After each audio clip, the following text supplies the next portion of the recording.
On Father's Day, I enjoy being a dad. I don't know about you guys, but I love it. And my 3 kiddos are here. My wife, you guys know Pastor Brandy. She's always delivering fire words here. And I love being a husband. I love being a father. And there's been plenty of times where people would tell me like, oh man, it's hard. And I say, no, it's not. It's easy when you have the presence of God with you. It is easy. And there's been times where people were telling me like, oh, just wait one day. One day they're gonna turn away, they're gonna do something like that, they're gonna do something stupid. And I'm like, nah. Like, get behind me, Satan, is what I think in my mind. Because I would tell him, if you want to speak that for your kids, you guys can speak that for your kids. But I will not speak that for my kids. And so when I say that being a father is easy, it's not in an arrogant way, but it is. I'm speaking life into that. If I keep on saying that being a father is hard, guess what? It's going to be hard. And so that's just for somebody there. But when they were saying draw a boundary line, we as men, what is our job? What is our job, fathers and husbands? We protect our family. Not just in this world, but all the attacks of the enemy. I use this analogy sometimes where, somebody was knocking on that door and an intruder came. What would you guys do? Take them out. They're going after your family, but you know what? How many times does Satan do that? He's knocking on that door. And I used to be a passive man where I would be like, go ahead, Satan. Walk right through. And how many people are doing that? How many men are doing that today? They're just letting Satan walk through their door, through their home, inviting them. Come, please, take my family. Exactly what we're doing when we're not being in the presence of God. The title of my message is Heartset, More Than a Mindset. And there's this challenge today that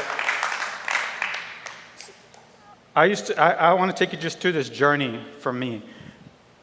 I would always process my emotions. In my family, we are big crybabies. I cry all the time. Are you guys crybabies? You're a crybaby? And so I used to always think, I'm not very emotional, but then I would cry on these moments. I'd be like, what am I feeling? I am feeling just emotional. And I would try to suck it up in and then be like, you know what? I'm not a crier. And I would suck it all the way in. And during this journey of feelings and emotions over the past couple of years, there was one particularly earlier this year where I would watch a movie, Pirates of the Caribbean. I don't know if you guys watched it.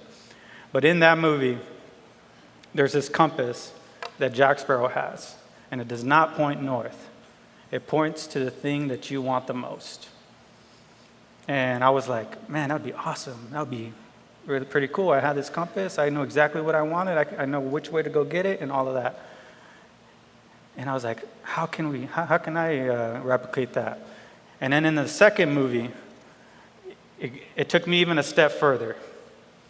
I was in Jack Sparrow. He has this compass. And at one point, it stops working. It starts spinning like crazy. Because he did not know what he wanted. He wanted like 5 things all at the same time, all equally. He wanted to find an island so that he didn't get to die. He wanted Davy Jones's heart so that he can have power. And then he also wanted some rum as well and everything like that. But and so this compass is just pointing there. And so it got me thinking like, oh man, that's pretty. He must. How do we get to that type of place? And so I started diving into the significance of the heart. The Bible talks about it about 1,000 times. It is translated. And the heart is mentioned about 8 times more than the mind. The mind is important, but God is searching our hearts, and he says this in his word constantly. And in the Hebrew, the heart is lev. That's the Hebrew word for heart. And in Greek, it's cardia. And it's a little bit different in the ancient times than it is today. And when we're thinking about the heart, we think of it in separately. We think the mind is separate from the heart, and we think logic, reasoning, all of that stuff is different. But in the ancient times, in Hebrew especially, they believe that all of this stuff is all one. Our internal being is called the heart, and they would call it lev. And everything revolved around that. Thoughts, reason, our decisions, our will, our emotions, our feelings, and our desires.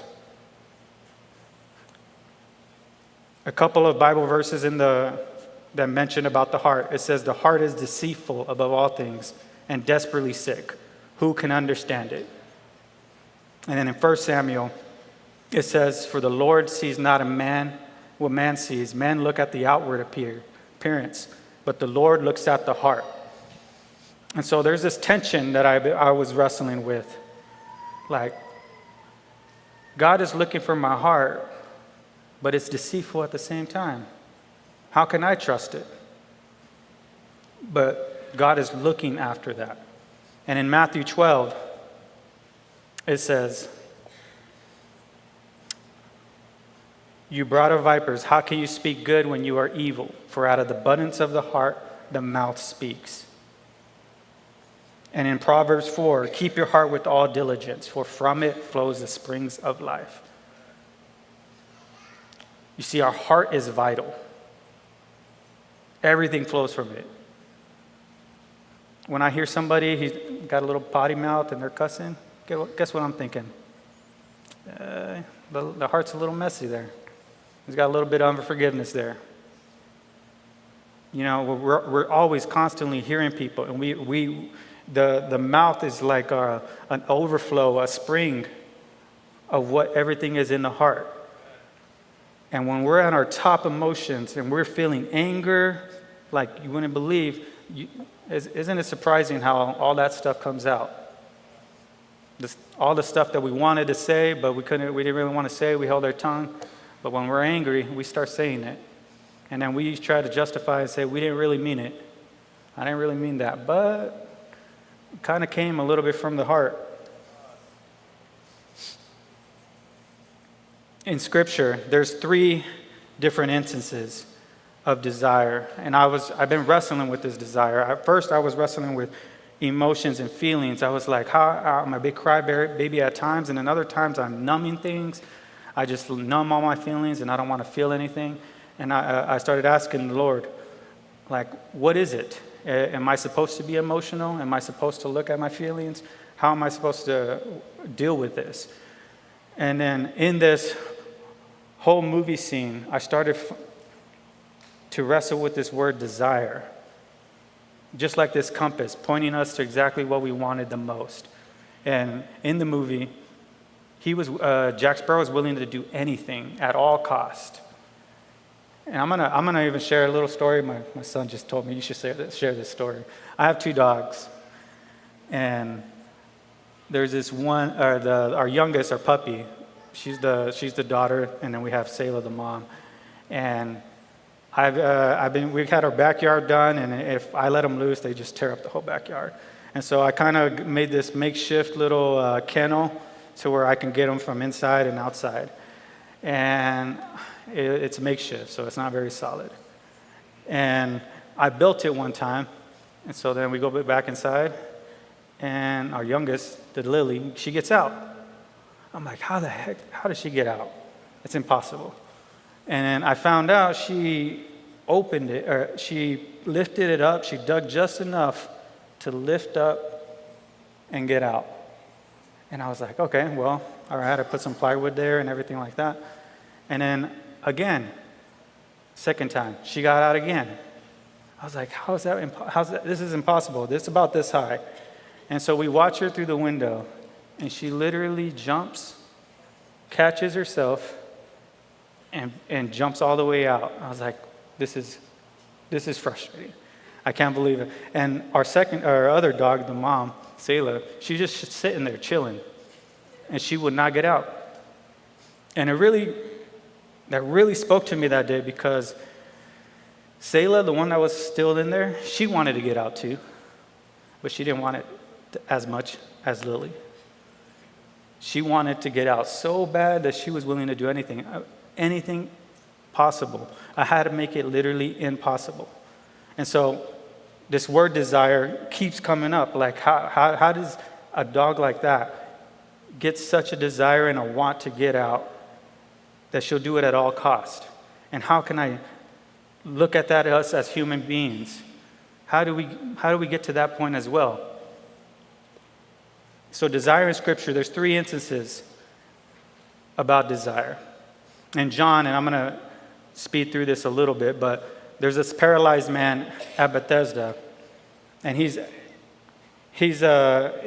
asking, or Jesus is walking there, and he was paralyzed for 38 years.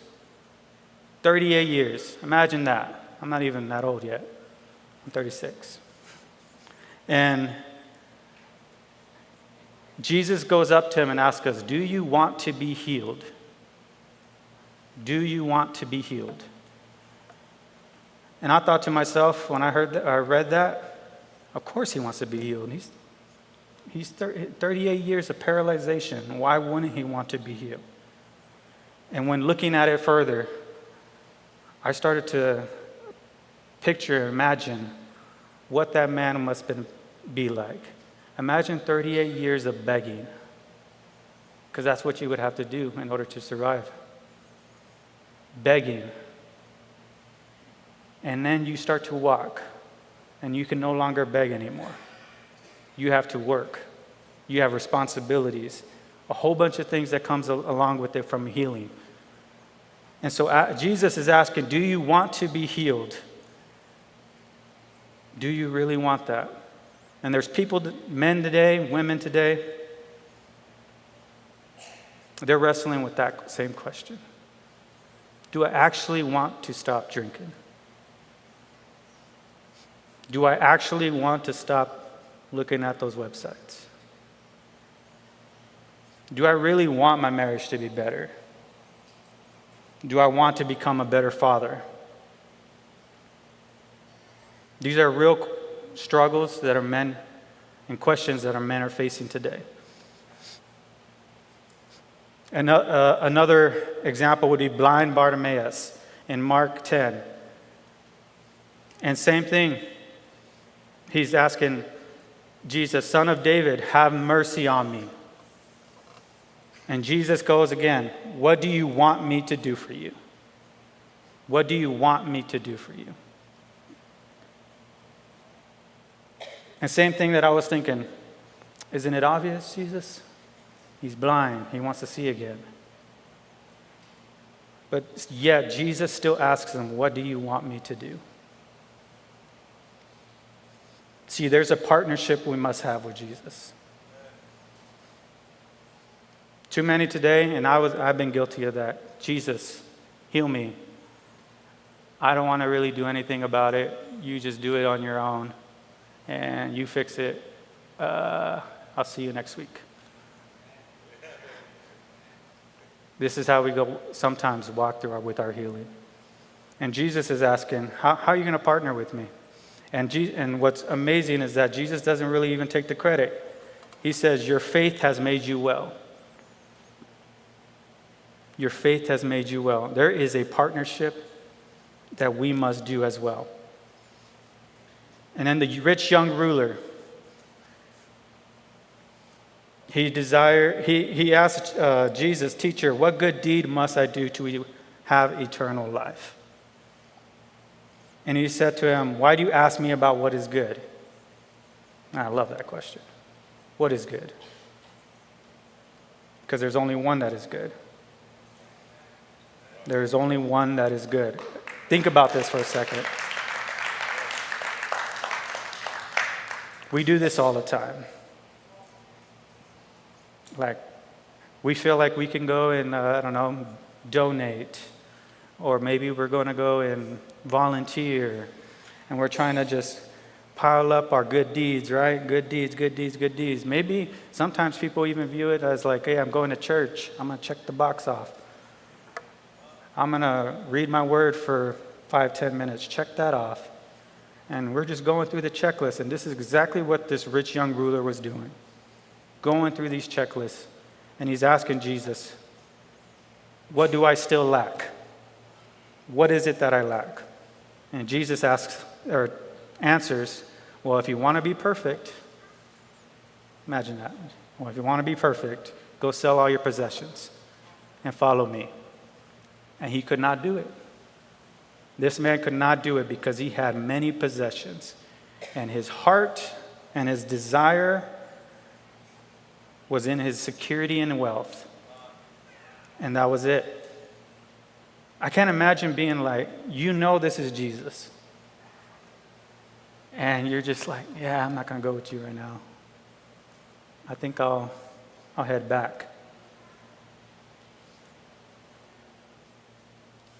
And so I started to get this idea of a mindset versus or a heart set versus a mindset. And then I played football during my high school years, and I remember our coaches would tell us at the very end, when it was like fourth quarter, and he would tell us, whoever wants it more, do you want it more? Do you want it more? Because whoever wants it more will win. They'll usually come out and win the game. And too many times we have this mindset mentality, like I just gotta be more disciplined. I just gotta use my willpower. I wanna take up, get my body in shape and my health in shape. And so then I'll wake up 5 a.m. and I just push through. Or maybe it's you that just like I'm just gonna work 7 days out of the week. I'm not gonna Sabbath. I'm gonna take control over my own life. And then there's some that their marriages are struggling, and they're like, you know what? You're the problem, not me. That's some people here today. In Galatians, Paul talks about this battle between the desires of the flesh and the desires of the spirit. On one side, there's these desires of the flesh, and they're battling with the desires of the spirit. And so I was trying to understand these a little bit more. And the desires that we typically, the first thing that comes into our mind is desire for pleasure. If I were to ask you, what do you want? Chances are, you guys are thinking about a possession. Or I want to feel good. Or I want to escape pain. I've been suffering for too long. This is our first desire that we sometimes associate. And a lot of times, we start to associate desire altogether as this one category. And it is broken up into many categories.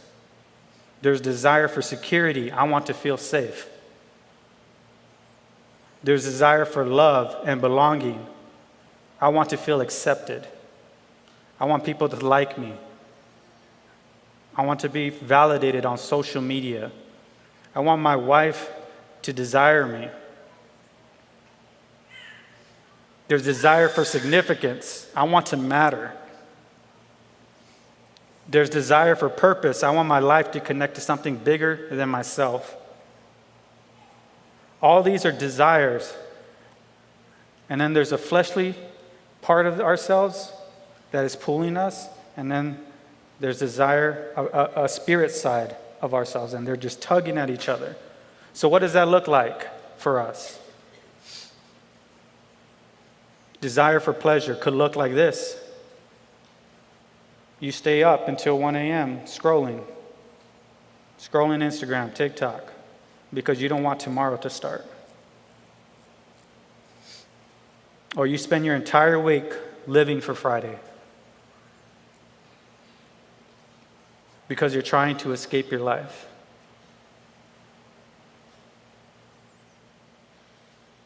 Or you're looking at websites you shouldn't be looking at. And it's because you don't want to face rejection. And so you'll choose something, an option that will say yes every time. Or maybe you like to just spend money. I'm going to go on that vacation. I'm going to buy that new thing, that new TV, new device. I'm going to go on that new experience because I want to feel alive again. This is what is going to make me feel good. That's misaligned pleasure. Now, how do we align our pleasure?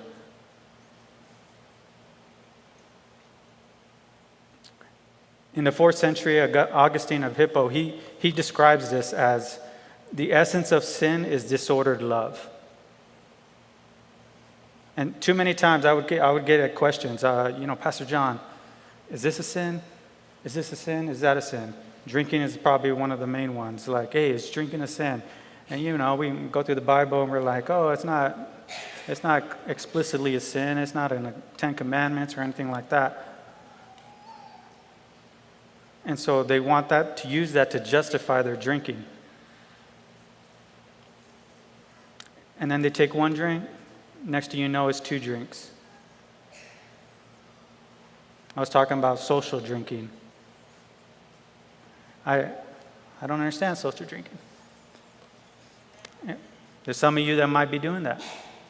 And you might think it's okay. And you have a choice in that. But don't be surprised if you get addicted. 1 drink could turn into 2 drinks, to 3, to 4. Nobody wakes up one day and be like, you know what? I want to be addicted. There's not one person here like, I want to be addicted. If you ask any addict, they do not wake up thinking that their life was like this, would be like this. It happens one step at a time.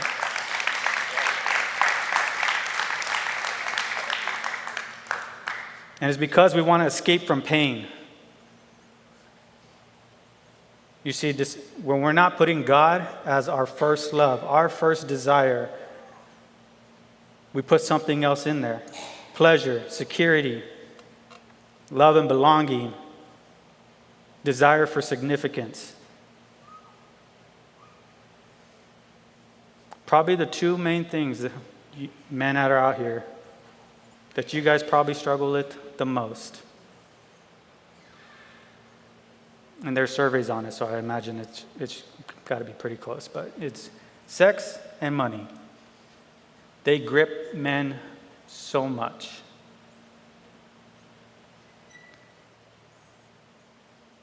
Do you know the statistics on pornography? They say about 60 to almost 70% of men deal with it.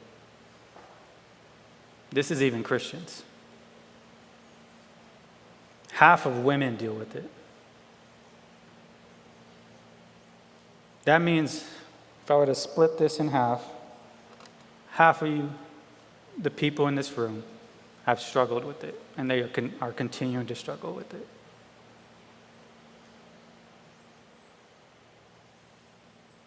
It's not something to just shove under the rug. It's something to be talked about. Throughout almost my whole high school career, I struggled with pornography. And it gripped me. And it's gripped a lot of people. And I used to think that it was going to... I remember some of those days. How dark days were. But Jesus wants to set you free from that.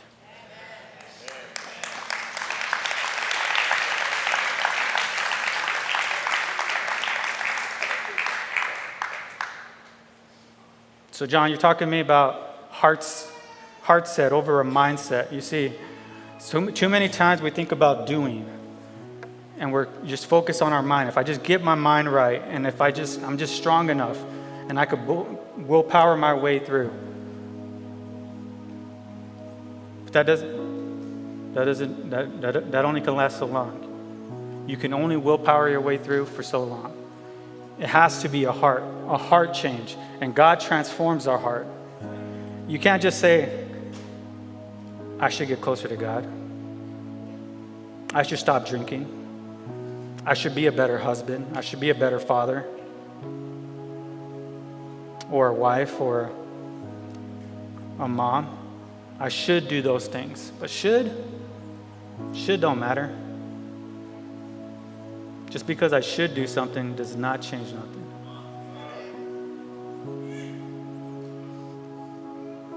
There are people here today that have been wrestling, I should get better. But the problem is you're focused on doing. It's about being, not doing. It's being with God. Jesus talks about the vine and the branches. When we abide in Him, everything is easy. When I talk about it is easy to be a husband, easy to be a father, it's easy because I have attached myself to the vine. If I was cut off from the vine, it's going to be hard. It'll be difficult. And fathers, I'm speaking to you right now.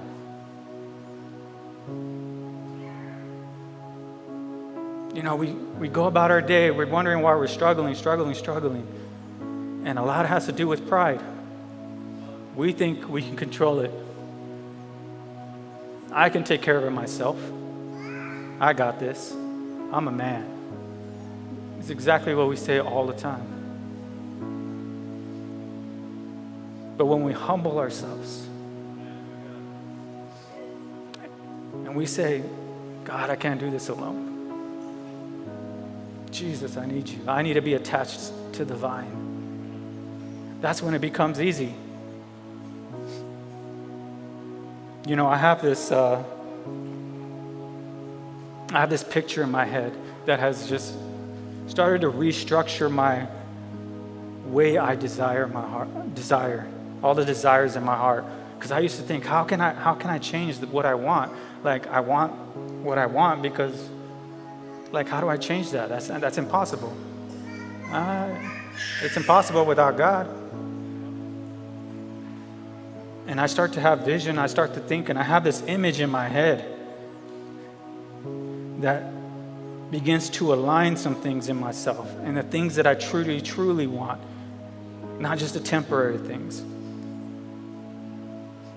And I call it our rocking chairs. And this image that I have in my head, we're sitting on rocking chairs. We're old and gray. We see our grandkids running around. We're at our house. And I'll go outside and play with some of them, and I'll hear our kids that are right here right now. They're grown up, and they're having conversations, and they're laughing with their spouses. Each one of them has spouses. And then it's time to eat, and one of my grandsons leads us in a prayer and blessing the food. And then shortly after, my son's on the piano and someone's on guitar, and we're singing, and they're leading us in worship in this house. And it makes me emotional because I vividly can see this in my head.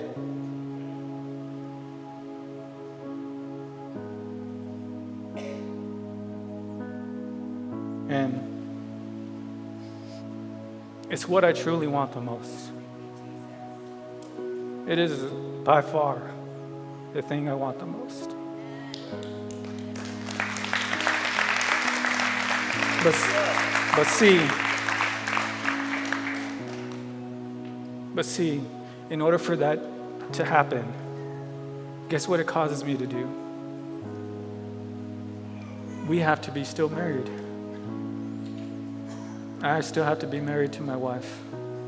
And it has to be flourishing, not just this like, hey, we're just getting by. We're flourishing. When I see my kids are leading their kids.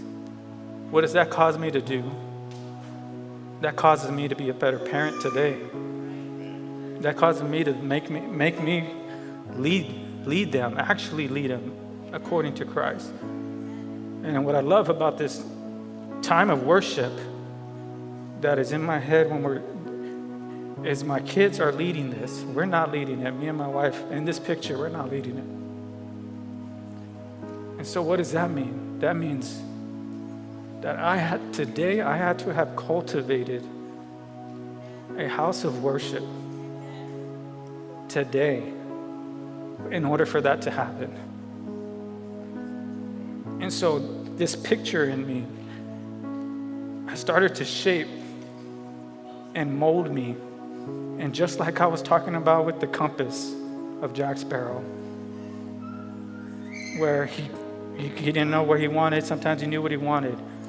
And this desire, which is so deep and strong, that any other little minor desire just gets overshadowed by it.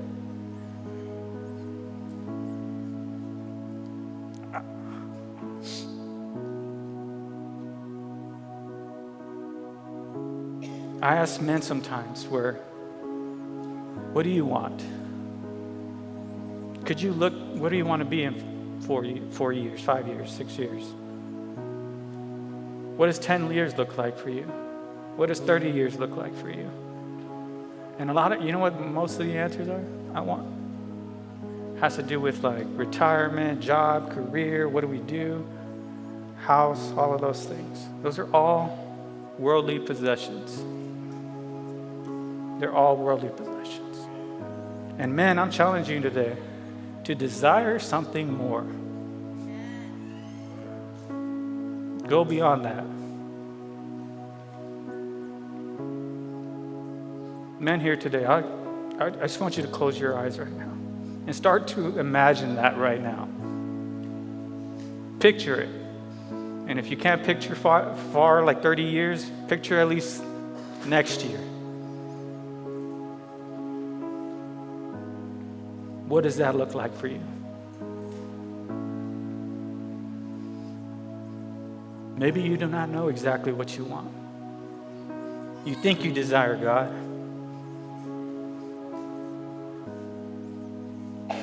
You think you desire a better marriage, to be a better father.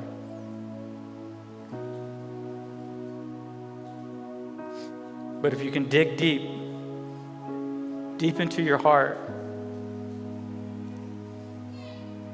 and right now you might want something that is completely against God.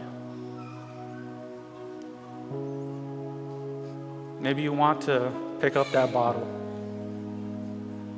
Maybe you want to look at those websites.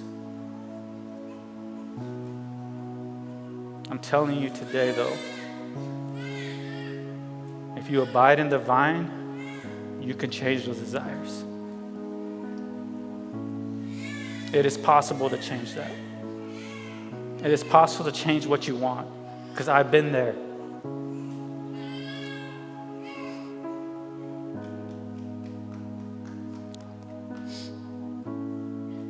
I'm going to share with you just a few things that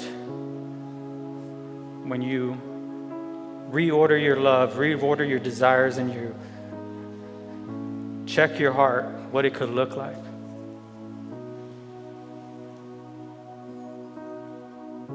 Maybe instead of coming home and you park in the driveway because you don't want to go inside and deal with the wife, the kids, instead of that, maybe you come home and you can't wait to spend time with your wife and kids. Maybe instead of scrolling all night and you don't want tomorrow to start, maybe you can actually enjoy a nice evening with your wife.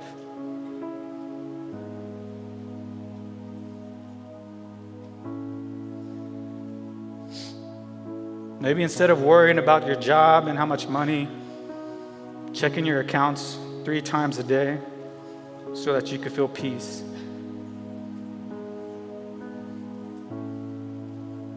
But maybe you can let down all your responsibility and give it to God. And trust in Him and His faithfulness. But then you do your part. Maybe you create a budget and you steward the money that God has given to you. You see, man, we're dealing with a whole bunch of things. Fathers, there's a huge mantle that you have on your life, on your family. Huge mantle. And you need to take it. For about 7 or 8 years, I gave that mantle to my wife.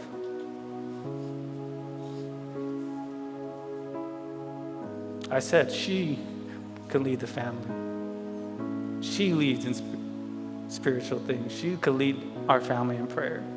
It does not work, I'll tell you right now. You will struggle and struggle and struggle, and you would not know why. Until you, men, fathers, husbands, until you decide and draw that line like we were just singing and say, Satan, not my family. Not my family, Satan. Not mine. I got him.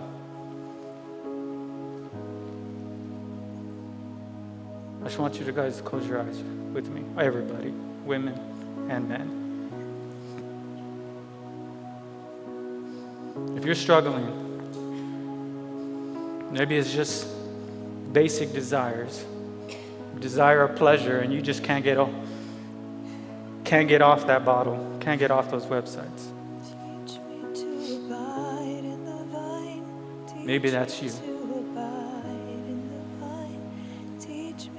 I want to desire God. I don't want to desire these things anymore. These are desires of the flesh. I shouldn't be desiring these anymore.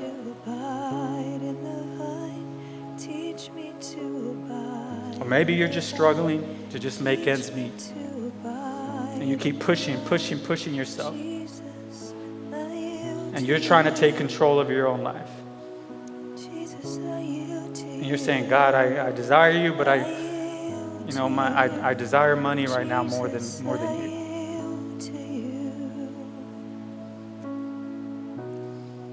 If any of that resonates with you, I'm asking you to leave it at the altar today. But here's the deal. This is your choice. You have to choose this. Nobody can push you all day. If you did not make that choice yourself, you'll go back right back where you started. And so if any of that is you today, you desire God above desiring pleasure, desiring security, or this need to be accepted, I'm challenging you right now to leave it at this altar. Jesus, I yield to you. Jesus, I yield to you. Jesus, I yield. God asks for our response. He's looking at our heart and He's asking you, do you want to be healed? Do you want to be healed? Do you really want it?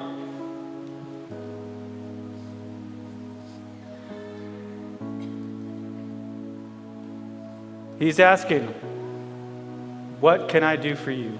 What do you want? And here's your chance.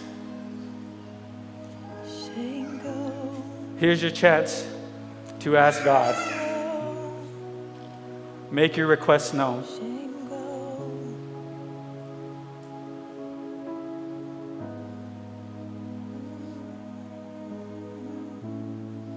For most of my life, I still am actually, but I used to be pretty passive, not very expressive with my emotions. And I would look at people and be like, why are they jumping so much? Why do they get to be all loud and everything? And I'm not loud. Jesus, I'm not loud. I would tell that to myself. And it wasn't until one day when it was at a football game when the Arizona Cardinals won a game against the Green Bay Packers, I remember.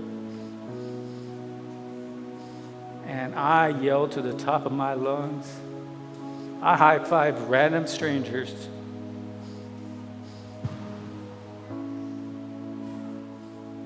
I couldn't believe it.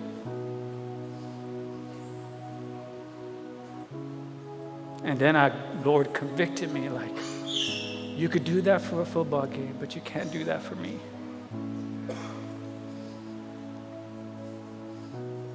So I said, Lord, I will worship you, God. I will long for you, God. My desire is for you, Lord.